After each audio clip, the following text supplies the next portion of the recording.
আসসালামু আলাইকুম। আমাদের বিজয়ের মাস ১৬ই ডিসেম্বর আজ। প্রতিবার আমি এই মাসে সংসদ ভবনের সামনে দাঁড়ায় আমি কিছু কথা বলি। এবারও ঠিক সবুজ শাড়ি এবং লাল এই ২ টা কম্বিনেশনে একটা কাপড় পরেছি আমাদেরকে পতাকার মতো রং করে। এবার আমার কাছে মনে হলো যে আমি টেকনাফে আছি সমুদ্রের পাড়ে। ভাল লাগলো ঘুরতে দেখলাম যে এখানে অনেক জেলেরা আম একটা জালটাকে আনার জন্য এত পরিশ্রম দিচ্ছে যেটা বলার না।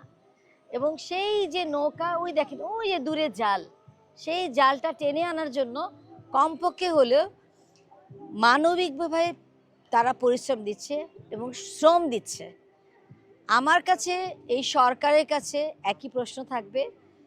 বছর যেহেতু নতুন আসবে, একটা বছর শেষ হলো এবং আমরা বিজয় হয়েছি দেশটায়। স্বাধীন একটা দেশ, তারপরে আমরা বিজয় পেয়েছি। এরা কি ন্যায্য মূল্য পাচ্ছে? এদের পারিশ্রমিক কি ন্যায্য মূল্য পাচ্ছে? এটি আমার কাছে সরকারের প্রশ্ন থাকবে।